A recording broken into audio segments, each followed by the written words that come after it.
So today's video is about social anxiety.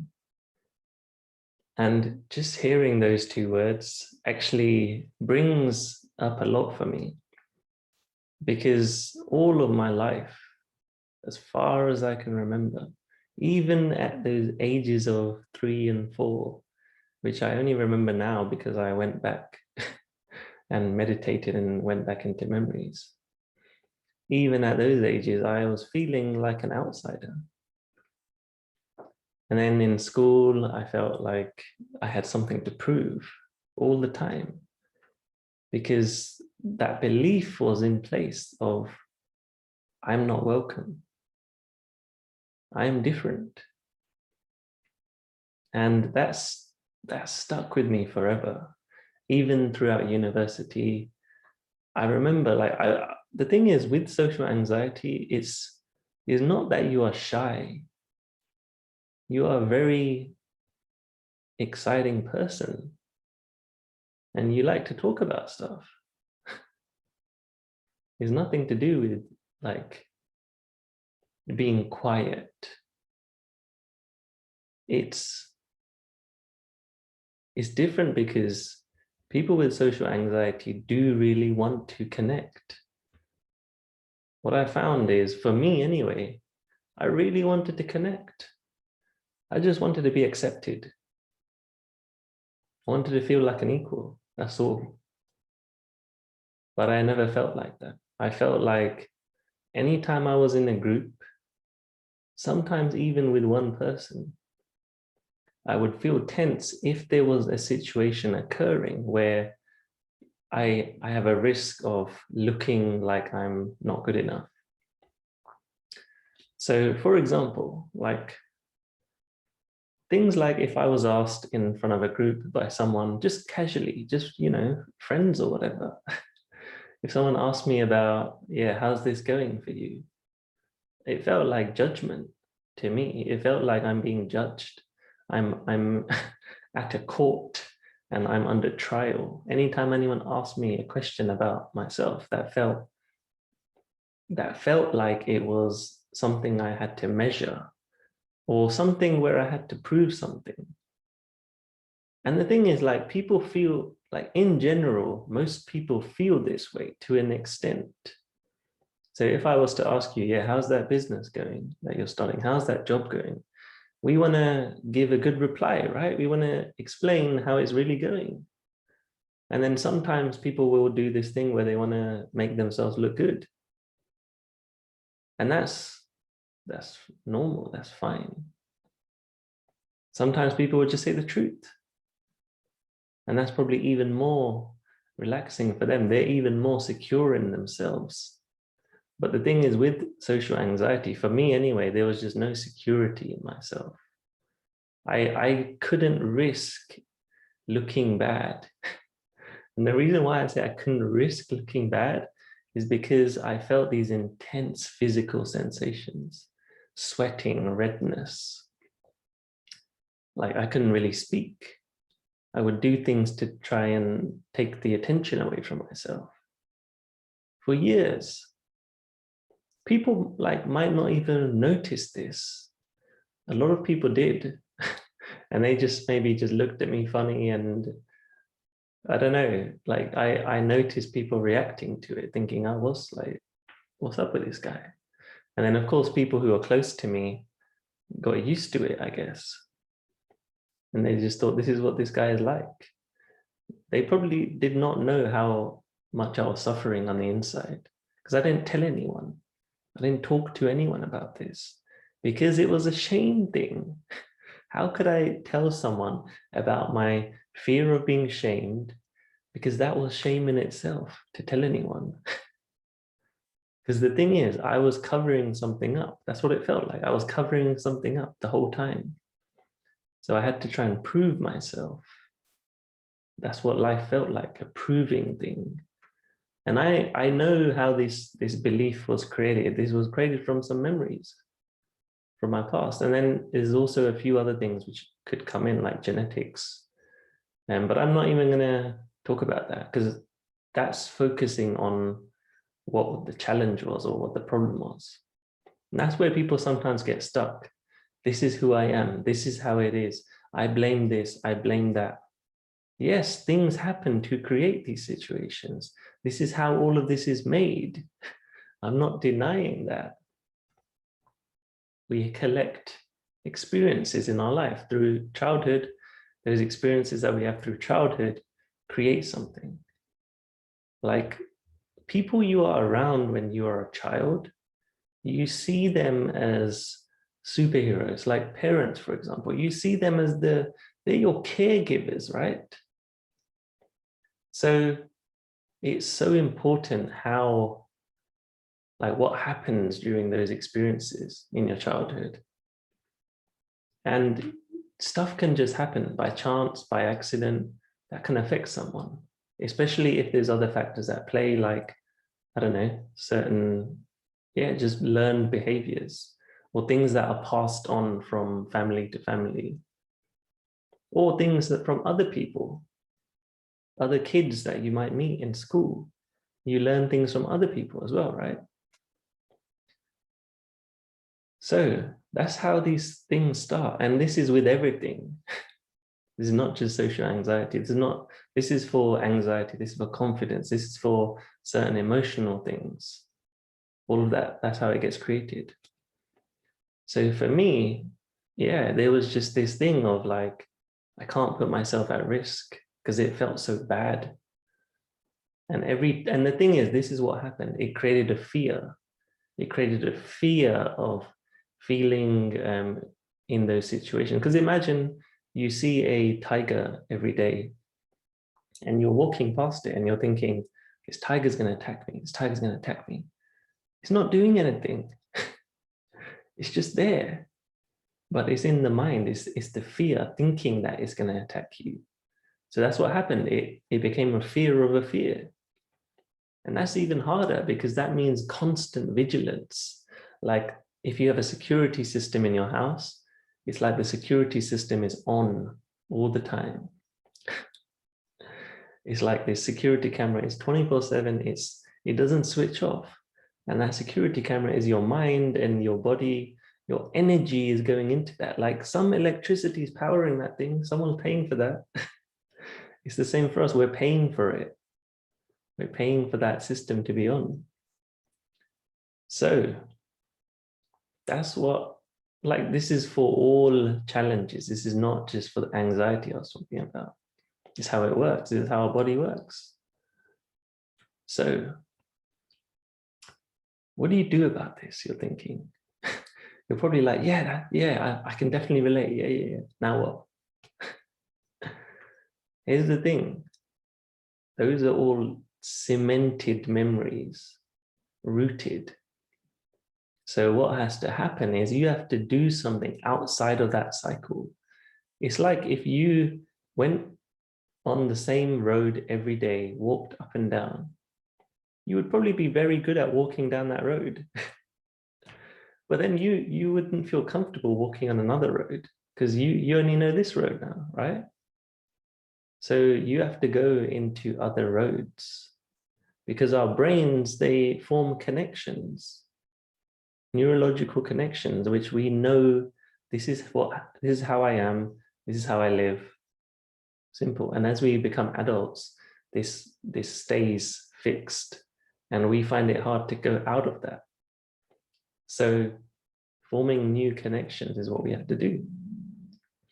We have to do new experiences. We have to have ways of seeing past that.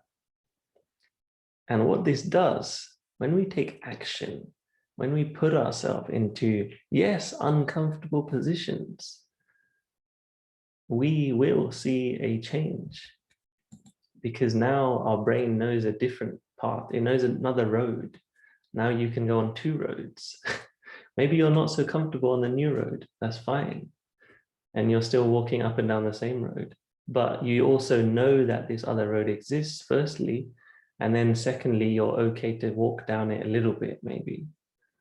And then you can walk down other roads. And as soon as you know it, like, that old road I used to walk down is pretty boring. I'm done with that. It doesn't make me feel good either. it's got like sticks and it's got like it's a bumpy ground. It doesn't feel good. You see what I'm trying to say, right? Whereas these new roads, it's like, yeah, it feels nice. It's nice to walk down them. So you start moving away from these patterns. So what I had to do was I became really still. So firstly, actually before that, firstly, I started lifting weights because it gave me some confidence. It made me feel good. I looked in the mirror, I was like, wow, yeah, maybe I am worth something. Maybe I do have some, something to give. It gave me that exterior confidence. But on the inside, there was still all of these storms going off constantly. It gave me a feeling of calm, but only in that moment. Rather than having this actual long-term change, it was just present moment calmness. That's what things like exercise can do, right? Stress relieving. People say things like, I need to relieve some stress. Yeah, that's not long-term change. It's just relieving stress. So I had to get really still. That was my next phase of life. I started practicing yoga and meditation. And I started feeling this other level of life, this world. I didn't really get it. I was like, wait, I'm feeling calmer. I am feeling a bit more confident on the inside. I started meeting more people, having more relationships. And that, along with my looking good aspect, yeah, things started changing.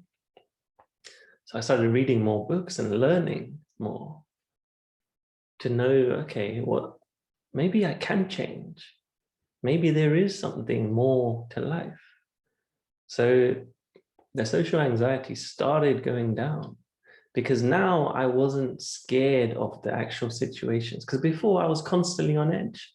Fight or flight, I was on. Like I said, the alarm system, I was switched on.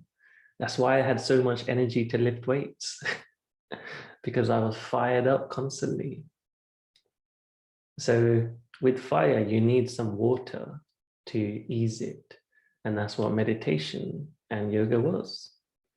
And then the reading helped me more to learn. But here's the thing, it's about experience, it's about action, it's not about knowledge. You can read as much as you like. And so many people message me saying, yeah, I read about this stuff, I read about this stuff. Doesn't change anything. Because as soon as I say to them, okay, so yeah, has that helped you? They're like, not really, I just understand now.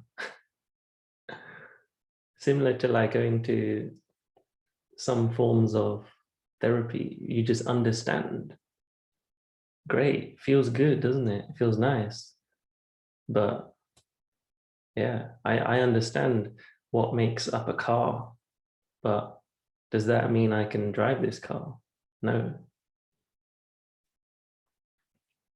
So I had to do a lot of deep work. I went deep into my emotions, into my mind, how it's working. And like I said, I understood it, which was great, but I had to take some action. And for me, that was using the body as a tool now. Instead of just lifting weights, using the body as a tool to calm myself down, to add that water to the fire. And what ended up happening was the fear was much less. In social situations, the fear was much less. General anxiety, the fear was much less. My body was calmer. When your body is calm, really, really calm, not overworked, not, pushing yourself too far. When your body's calm and you're at peace and you're able to be in things like silence during meditation or even walking or whatever it might be for you. You don't even have to sit and meditate like a monk. You can do other things to get present. Walk, you can do art, whatever. Figure this out for yourself. But then once you do that, yeah, you can start calming down the body, the mind, and you tap into this other self, the higher self, we can call it. And that's what I had to do. I had to figure out. And the thing is, it was all experienced. Everything I've ever done, the books are only there to confirm what I'm already experiencing. So if I'm starting to experience something in life, I'm like, okay, let me pick up a book, because then it might help me a little bit. And I'm reading and I'm like, yeah, that's awesome. Yeah, I know what that was. So change happens when you take action and you can really experience stuff. And with the social anxiety, I figured out a lot about myself, how my body works, how can I calm down my body, and then just had this just this inner confidence in myself. But here's what really helped. What really helped with the anxiety, with all of the mind stuff, when I realized that it's not about me. It's not about me. You might be thinking, well, what do you mean, Raj? This is about me. What I mean is surrendering to something else. Firstly, surrendering to everything that is. Other people, giving to other people, connecting to other people, knowing what you have in common. People spend so much of their life thinking that they are so different from everyone else. Yes, we look, we speak, we act different, but the highest form of our being is very similar. We are this spiritual being. We're connected to the same thing, really. Like, everyone has to get some sunlight, everyone has to eat, everyone has to sleep. Everyone has the same processes. There's more we have in common than we have different, like, honestly. So much we have in common. As soon as I connected with that on a regular basis, like either by meditating and thinking about others, or by just connecting with people. As soon as you can open up your heart, then wow, like anything's possible. Even the greatest leaders in this world, the most greatest leaders know this. They know they must connect to something other than themselves. Get out of this echo chamber, this ego, they call it in psychology. This wanting to please me, and it's all about me. I'm just the person going through this. Yeah, like when I realize now that when I'm doing stuff, it's me that's, like if I'm speaking, for example, yeah, it's me that's speaking, but it's for these people. I'm here to connect. I'm here because I am connected. I know I'm connected. It's as simple as that. And that's what helped me a lot with the social anxiety, knowing how connected we are, male and female, different races, everyone, different ages. It doesn't matter. Everyone has that same spirit in common. Yes, we have different memories. We have a different body. Mind and body are different. Yeah. Based on what's happened in our life, based on our genetics. Yes, it's different, but fundamentally, as humans, as spiritual beings, and you might not even like that word, but that's the way to keep it simple. A life is similar. All of the lives are similar. Even you'll realize you're similar as the trees and the animals and the planet, the solar system. You'll realize that you're similar to that. When you can connect to that highest mode of looking at stuff, yeah, that will get you out of anxiety for sure. Honestly, this is what all of the religions are based off. And I used to think religions are like stupid. Some of the ways they say you have to do this, you should do this, or you will go to hell. Yeah, maybe the way they've communicated it is not great, but what they're trying to get across is that if you're acting in this higher self, then everything is possible. It's not about this God or this heaven you go to. what they're really trying to say, all these religions, is that heaven is already possible. Right now, is possible within you. And when you're in hell, that's when you're in these states of anxiety.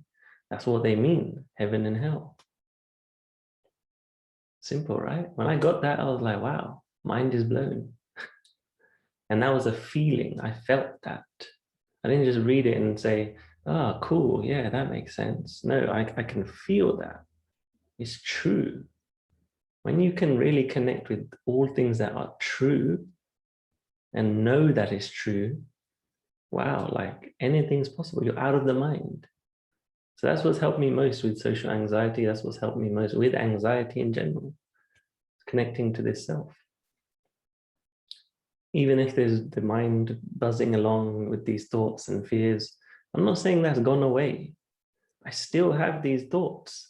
Even with social situations, I still feel like, yeah, maybe this is uncomfortable. It comes up, but I just rise above it. That's all. I just realize, okay, like maybe this is just a thought. Maybe this is just because of my past. Yeah, okay. So if I'm accessing this other part of myself and I know that that is there to access, it doesn't matter. Rise above it. And the reason why it's so difficult is because we're not familiar with it. We haven't been raised in this way to tap into that spiritual self. Maybe some people have, but if you are really practicing it, then you get out of the mind and the body. You realize it's just the mind, it's just the body. It's like if I say my arm or my nose is doing this to me. It's yours. And if you're aware of it, then how can you be it?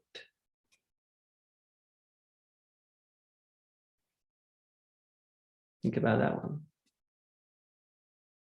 So, to summarize, all problems related to anxiety, they, from my perspective, you can rise above it. I'm not saying it's easy. I'm not saying you wake up one day and you become like this person who is doing yoga and zenned out forever, enlightened, awakened. That's another word, by the way. And I get that. I get what it means when you really wake up to your own true potential. Yeah. But I still think it's a gradual process. I don't think people have these spontaneous moments and then everything completely changes. For me, that doesn't make sense. It makes sense that it's a gradual process. Just like if you were working out your muscles in the gym, slowly they will grow. Just like if you were learning something, slowly you will learn. This is the same. If you can access this higher self more often, you will know how to get there more often. All problems with the mind you can elevate above them, seriously. There's a few practices that I can encourage. I'm not going to go into that in that video. There's a lot of things you can do, but I'm not going to tell you exactly what to do. I'm not giving you a formula here. I'm telling you more of like, what are some guidelines? If you want to know more, then you should write to me. Write to me and tell me that, yeah, this has been useful. I want to figure out how to do this, Raj. Then I will help you personally, because we can have a conversation. I can learn more about you. I can learn more about what the challenges are. I can learn more about how I can help. I can send you some exercises. I can ask you some questions that might help you.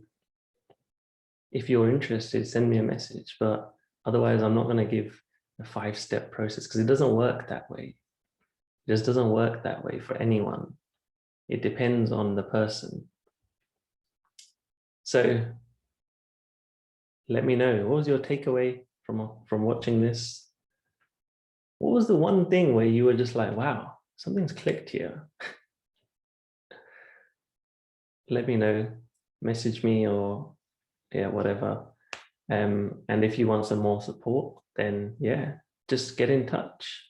It's as simple as that, and we'll figure out how you can get out of these mental challenges, because yeah, I know exactly how it feels. The social anxiety I had, like I said at the beginning of the video, even just hearing those 2 words, it brings chills up my spine, because I still have those memories. I haven't deleted them. Like deleting stuff off my phone. You can't delete stuff. You just accept and you live with it. And you almost transform that into something else. That's what I've had to do. I've had to transform it. And like I said, I still get situations where it comes up. I notice it, I feel it inside, but it's just about rising above it. That's what I'm going to leave you with. So have a good day, and hope that was useful in some way.